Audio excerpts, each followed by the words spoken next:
In this video we're going to create the easy chair and the poster.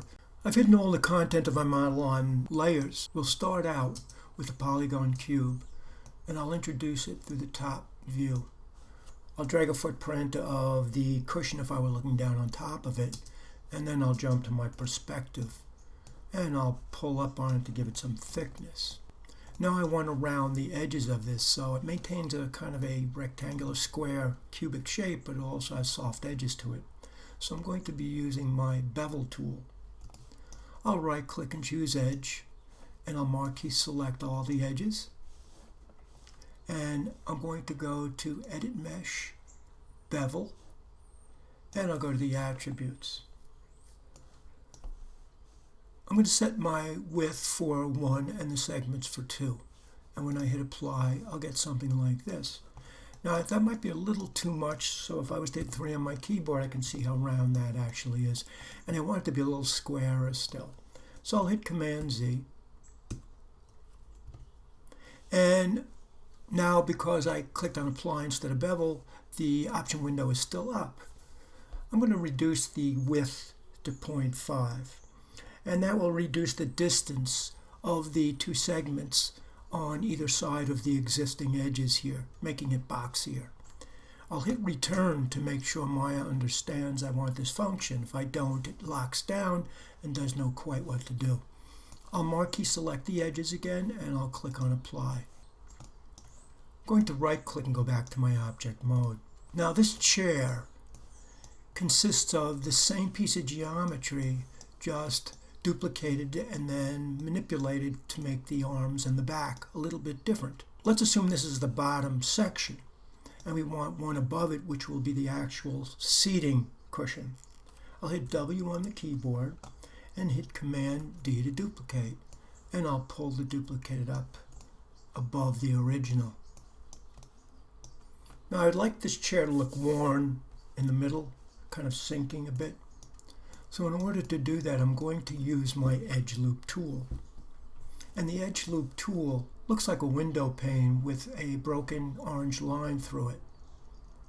That tool is under Mesh Tools, Insert Edge Loop. Now, if I wanted to put any tools on the shelf, I would hold down Command Shift, and I would go to, in this particular instance, Mesh Tools, and click on Insert Edge Loop. Had I wanted to put the bevel on, that I just used, I could hold Command Shift and go to Edit Mesh, and there's bevel. It would be Control and Shift if you're on a PC. I'll click on the Edge Loop tool and I'll click on any of the actual edges, and I want to split it kind of in half. Once I've introduced it, if I haven't deselected or gone back to my object mode, the line is brown. And that means I can manipulate it, move it, scale it, rotate it, all the usual transform functions. Now I'll need one going in the opposite direction. So once again I'll click on my edge loop and I'll click and cut my cushion in half that way as well. Once I have what I want, I will hit W to get out of that tool. I'm going to right click and choose object mode. And once my geometry is selected, I'll right click and choose vertex.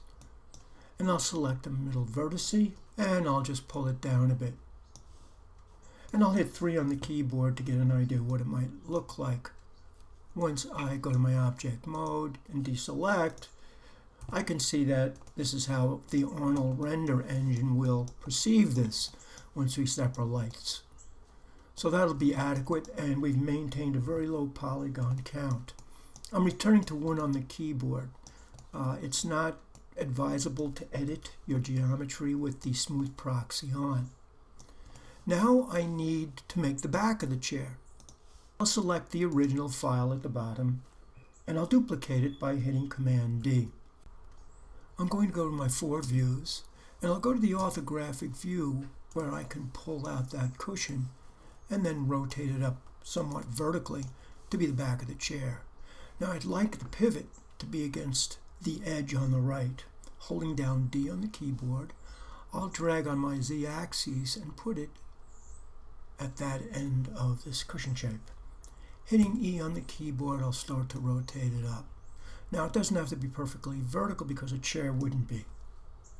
there would be a bit of a recline to accommodate the back. And now I have something like this. Now if I chose to, I could scale it up and down, and it would stay pretty much where I'd like it to be. I need to soften the back of this so that I've got a bit of a curvature for the spine. I'll click on my edge loop tool again, and I'll split that piece in half. And while the line is still brown, I can hit W, and I can drag that back. Now if I wanted to, I could hit 3 on the keyboard, and I can see I've got a nice arch to that chair.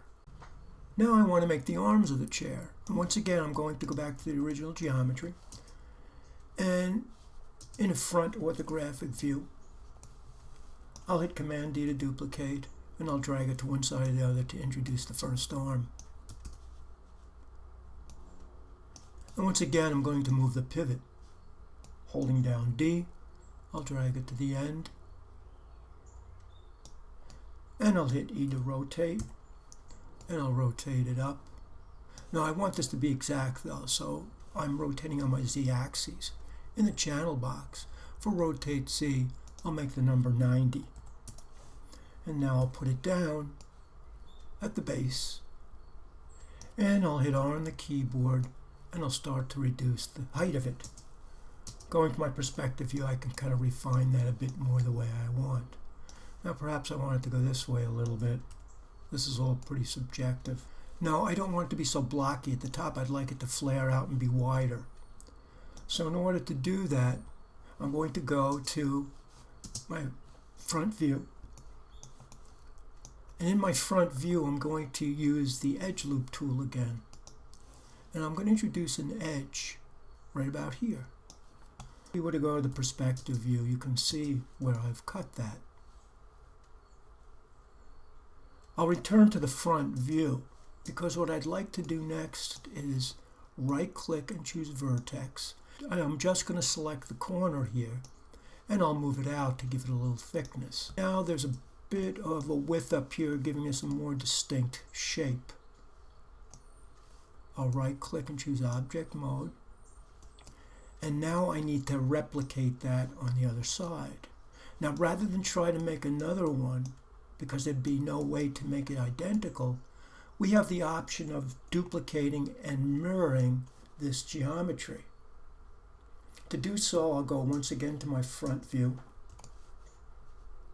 And with the geometry selected, I'm going to hold down the space bar, and I'm going to go to Edit, and I'm going to go to Duplicate Special and to the Option window. And in my Option window, if I were to take a look, you'll see that there are 9 boxes for Translate, Rotate, and Scale. The way the vertices are set up, it is X, Y, and Z from left to right. If I look at my arm of my chair, I'm interested in replicating this on the X-axis. To do so, I would go down to Scale and put a minus sign in front of the 1, hitting Return. Now by default, the number of copies is 1, so all I need to do is hit Apply. Now, it flipped it upside down, so there's something we have to do whenever we edit. First, I'm going to go to Delete by Type History, and then I'm going to go to Modify, Freeze Transforms. Now when I hit Apply, it gives me a duplicate mirror image. Now I'll place this where it belongs roughly. I'll go to my perspective window, and now I have the basic elements for the chair. All we need to do now is make feet for it. To do so, we're going to use a polygon cylinder.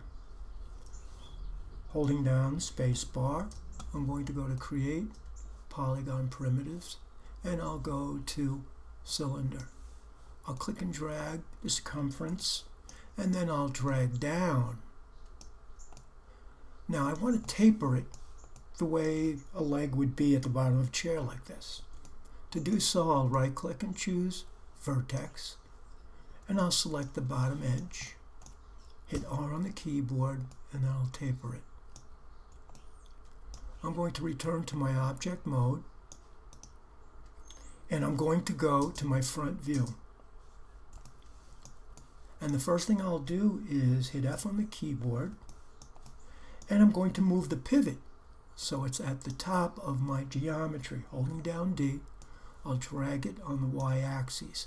This will allow me to put it into position and scale it without it scaling away from the base of the chair. Now, the proportion, scale, position, that's all subjective. I'm going to go to my top view now to place where I'd like that first leg to be. And in the top view now, all I need to do is duplicate it 3 more times. I'll hit Command D, and I'll put the second leg where I want it to be. Then I'll shift select both of them and hit Command D, and then just drag them across. If we were to go and look at our chair now, we've got 4 legs, and we've got the cushions and the arms and the back made. Now the last thing we need to do is put a texture node on this. I'm going to start by putting one on the cushions. I'll marquee select the cushions. I'll right click inside the viewport, assign new material, Arnold, AI standard surface. I'll name it chair cushions, and I'm going to give it a color as a placeholder. And then under specular, I'm going to reduce the weight to 0. So there's no sheen on our chair when we get to rendering. Now we'll put a texture node on the legs. I'll shift select them. Right click in my viewport and choose assign new material. Arnold, AI standard surface. Naming it, changing the specular weight to 0.5.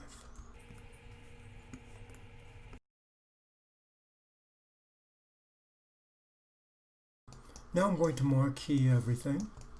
Hit Command G to group. Name the group.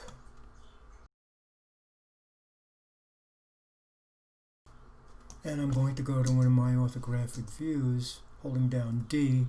I'll put pivot down at the bottom of the legs so that when I scale it, it will stay on the floor.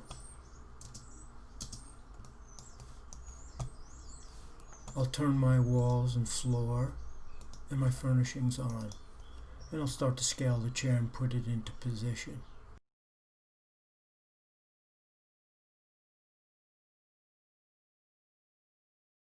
I'm going to use my orthographic views to kind of tweak this and get it where I want in the room.